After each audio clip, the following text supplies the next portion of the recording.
Assalamualaikum warahmatullahi wabarakatuh.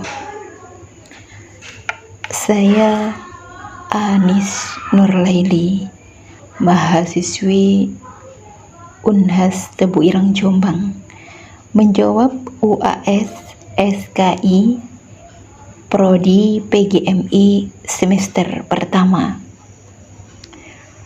Soal yang pertama adalah, dalam sejarah peradabannya, Islam pernah mengalami suatu masa kejayaan yang disebut The Golden Age.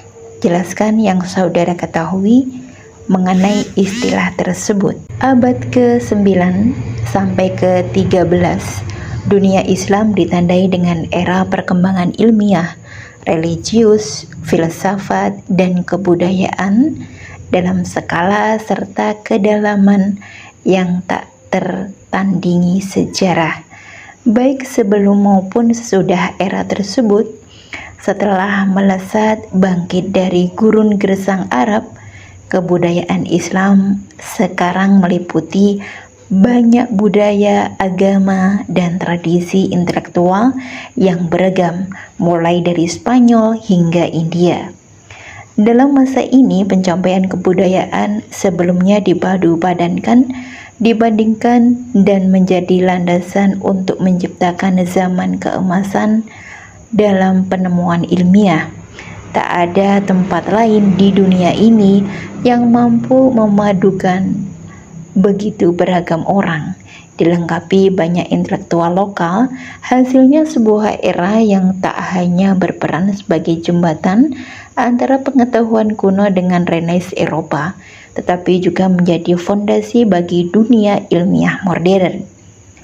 Dalam pikiran Khalifah Abbasiyah ke-7 Al-Ma'mun pada tahun 813 hingga 833, masyarakat ideal masa depan hanya bisa diwujudkan melalui ilmu pengetahuan dan rasionalisme. Untuk mencapainya, berbagai bidang pengetahuan yang ada di seluruh kejayaan harus dikumpulkan di satu lokasi terpusat. Ia yakin jika para cendekiawan terbaik dari dunia Islam dapat dikumpulkan untuk saling belajar satu sama lain, akan terbukalah kemungkinan yang tak terbatas. Dengan pemikiran tersebut, ia mendirikan institut pendidikan di Baghdad yang dikenal dengan nama Rumah Hikmah. Bait Al-Hikmah adalah perpustakaan dan pusat penerjemahan pada masa dinasti Abbasiyah. Baitul Hikmah ini terletak di Baghdad yang dianggap sebagai pusat intelektual dan keilmuan pada masa zaman kegemilangan Islam atau The Golden Age of Islam. Karena sejak awal berdirinya kota ini sudah menjadi pusat peradaban dan kebangkitan ilmu pengetahuan dalam Islam. Itulah sebabnya para ilmuwan menyebut bahwa Baghdad sebagai profesor masyarakat Islam. Untuk soal nomor 2, puncak kejayaan Islam terjadi pada masa Khalifah Harun ar-Rasyid pada tahun 786 hingga 809 dan Khalifah Al-Ma'mun pada tahun 813 sampai 833. Dinasti Abbasiyah jelaskan bentuk kemajuan peradaban yang telah dicapai tersebut. Harun ar-Rasyid adalah khalifah kelima dari kekhalifahan Abbasiyah dan memerintah antara tahun 786 hingga 803. Ayahnya bernama Muhammad al-Mahdi, khalifah yang ketiga, dan kakaknya Musa al-Hadi adalah khalifah yang keempat. Ibunya bernama Jurashiyah, dijuluki Hayzuran, berasal dari Yaman.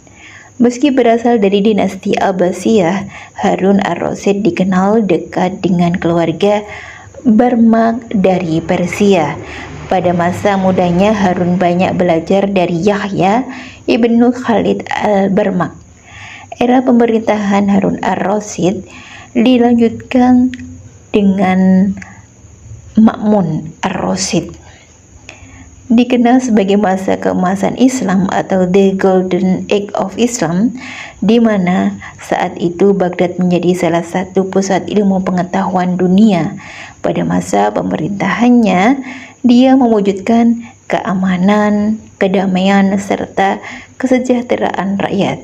Membangun kota Baghdad yang terletak di antara sungai Eufrat dan Tigris dengan bangunan-bangunan megah. Khalifah Abbasiyah ke-7 Al-Ma'mun pada tahun 813 sampai 833 berpendapat bahwa masyarakat ideal masa depan hanya bisa diwujudkan melalui ilmu pengetahuan dan rasionalisme. Oleh sebab itu, ia mendirikan institut pendidikan di Baghdad yang dikenal dengan nama Bait Al-Hikmah. Bait Al-Hikmah berfungsi sebagai perpustakaan, pusat penerjemahan, dan tempat berkumpul para cendekiawan dari seluruh dunia untuk berdiskusi. Tidak mengherankan apabila saat itu Baghdad dianggap sebagai pusat intelektual dan keilmuan pada masa kegemilangan Islam. Soal nomor 3, jelaskan dengan singkat kontribusi Islam terhadap perkembangan peradaban Barat. Dunia Barat, khususnya Eropa dan Amerika Serikat, dianggap sebagai pusat kemajuan peradaban dunia. Barat kini telah menjadi kiblat peradaban dunia, tak terkecuali di bidang ilmu pengetahuan dan teknologi. Namun di balik kejayaan peradaban Barat sekarang, ada sebuah realitas sejarah yang tidak banyak diketahui masyarakat dunia. Sebuah fakta sejarah yang menyatakan dengan tegas bahwa semua kejayaan peradaban Barat tidak pernah luput dari jasa dan kontribusi besar para ilmuwan Muslim pada abad pertengahan. Umat Muslim telah lebih dulu mencapai puncak kejayaan pada abad pertengahan. Pada abad ke-13 Masehi, terjadilah invasi kejam bangsa Mongol yang berhasil memporak-porandakan hasanah Islam, buah karya para ilmuwan Muslim terdahulu. Invasi ini dimulai pada tahun 1206 dipimpin oleh Genghis Khan dan anak keturunannya. Akibatnya hampir tidak ada satu peradaban Islam pun yang tersisa di Asia Tenggara, Timur Tengah, dan Eropa Timur. Demikianlah menjawab UAS SKI. Saya akhiri. Wassalamualaikum warahmatullahi wabarakatuh.